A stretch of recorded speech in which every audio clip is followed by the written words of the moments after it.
Allah'ın təqdirinə razı olmaq yəni. Bu yolda çox önəmli bir şeydir. Bizim müəllim yoldaşlardan birisi o vaxt Ankara'da ilahiyyat oxuyub, oradan məzun olub. Çox gözəl qiraəti də var falan. O deyir, bir gün söhbətə getmişdik. Qəlb gözü, bəsirət gözü açıq olan hocalardan birisi. İçimdən deyir, keçdim ki, görsək bu yolda necə irəliləmək olar. Tam qarşısında oturmuşam hocanın, deyir. Söhbət bitib çay fəslindəyim. İçimdən bu, düşüncəmdən bu şeyi keçirdirəm, deyir. Hoca da deyir, belə eləyib əlindən arxanı göstərdi. Baxdım ki, lövhədə təslimiyyət yazıb. Təslimiyyət yəni. Bu işin üsulu təslim olmaq. Üstadımızın əsərləri. Mürşid-i kamillərin ən böyük əsərləri şübhəsiz ki, yetişdirdikləri kamil insanlardır. Bununla birlikdə daha geniş kütlələrə çatmaq və daha çox insanın həqiqətlərlə buluşmasına vəsilə ola bilmək qayəsi ilə bir çox faydalı əsər də qələmə almışlardır. Musa Əfəndi rahmetullahi aleyh təsəvvüf kültürünün daha çox feili və əməli yönünü əks etdirən bu əsərləri təlif etmişdir. 1. İslam qəhrəmanları. 3 kitabdan meydana gələn bu bir əsərdir. Birinci kitabda Rasulullah sallallahu aleyhi ve sellem Əfəndimiz və əshabının şücaət və qəhrəmanlıqları, ikinci və üçüncü kitabda isə daha çox Səlcuqlu və Osmanlı dönəmində yaşayan İslam qəhrəmanları anladılmaqdadır. Çox gözəl əsərlərdir. Əskərlik həyatında oxumuşdum. Çox gözəl əsərlərdir. İkincisi, Altınoğlu söhbətləri. 6 kitabdan meydana gələn bir əsərdir. Altınoğlu dərgisində aylıq olaraq nəşr edilən yazılarından meydana gəlmişdir. Bu da bir çoxunu oxumuşuq. Çox gözəl əsərdir. Üçüncü, Sultanul Arifin Şeyx Mahmud Sami Ramazanoğlu. Mürşidinin həyatını, əxlaqını və sevənlərinin dilindən bəzi xatirələrini böyük bir həsrət və məhəbbətlə qələmə aldığı əsəridir. Hər cümləsində əmsalsız bir təvazu və nəzakət hiss edilir. Bunu da elhamdülillah oxuduq.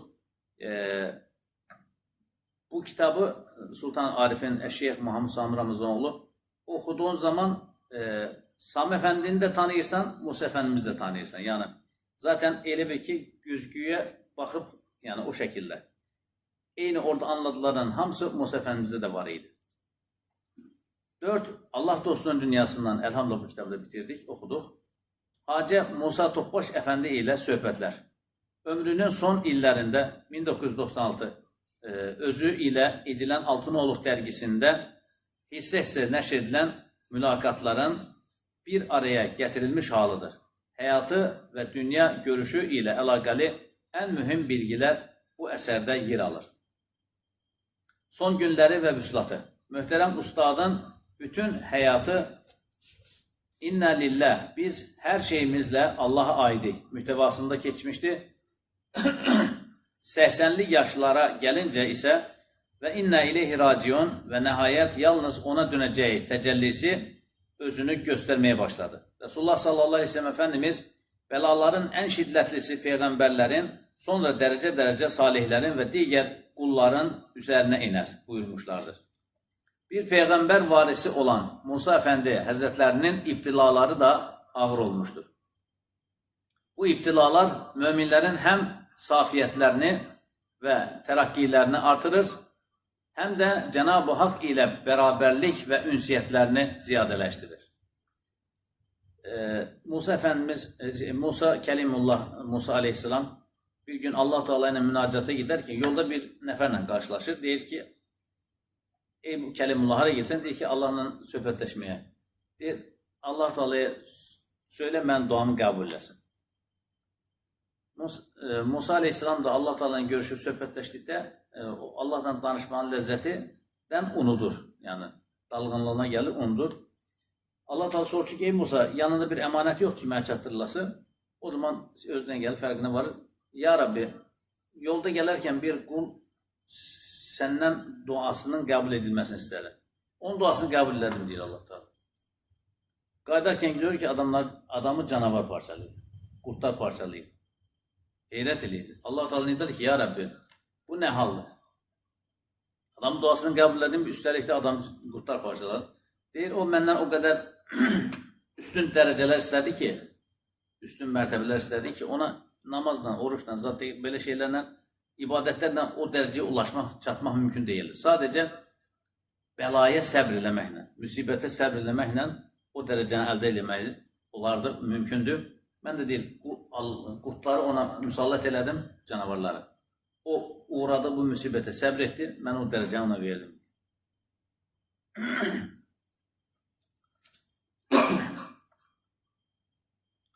Möhtərəm ustadımız son zamanlarında sanki Rəbbinə və sevdiklərinə qovuşmanın içdən içə hazırlıqlarını edirdi.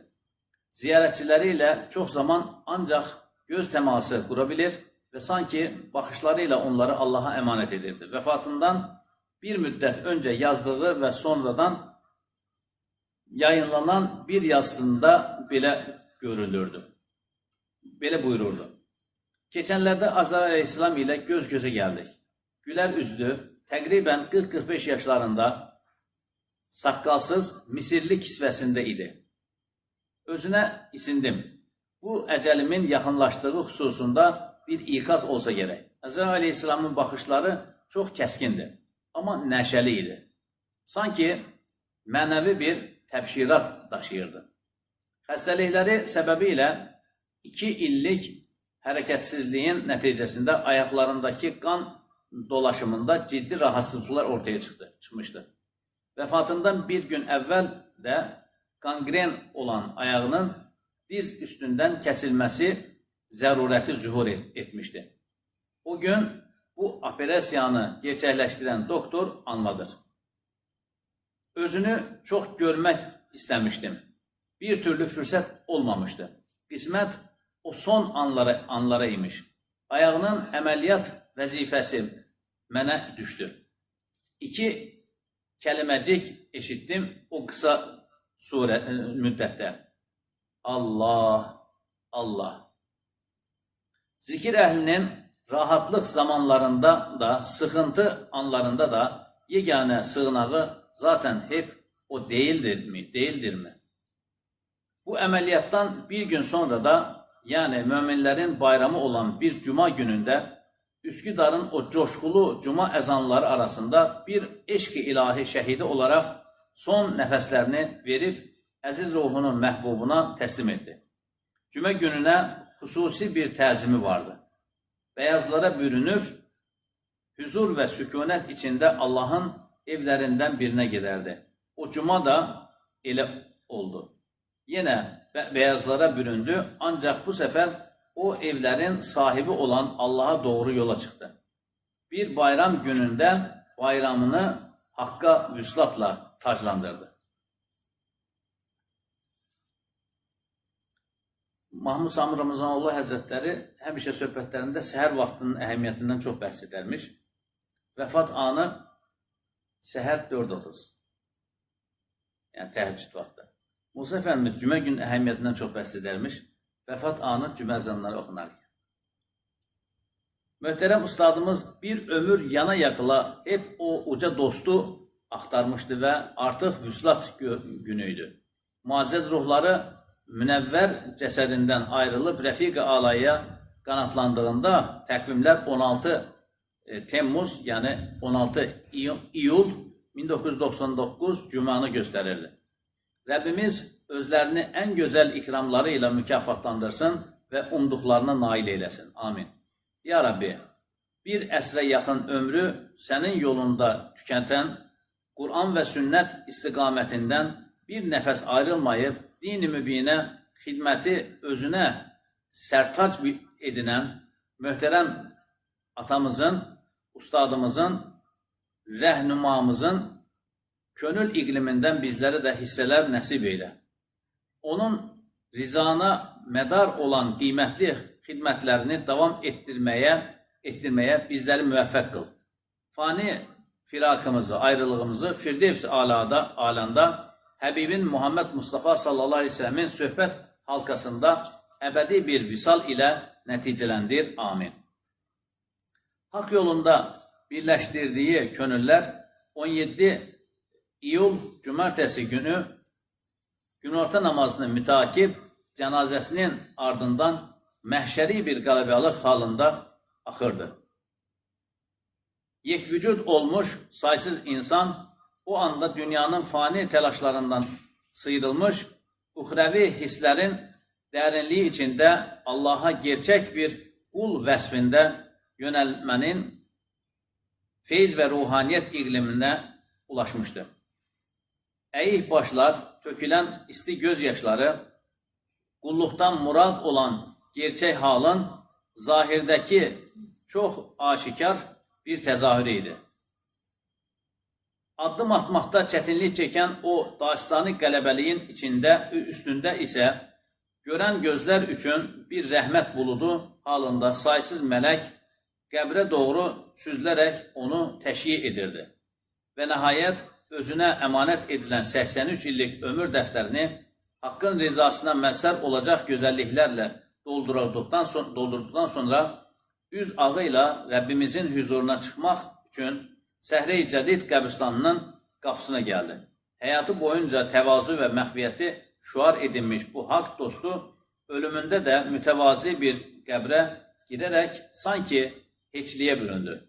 Hüzün, gözyaşı, rahmet ve huzurun birlikte harmanlandığı bu manevi atmosfer içinde dualar ve niyazlarla ebedi istirahatgahında aile dostlarının arasına katıldı.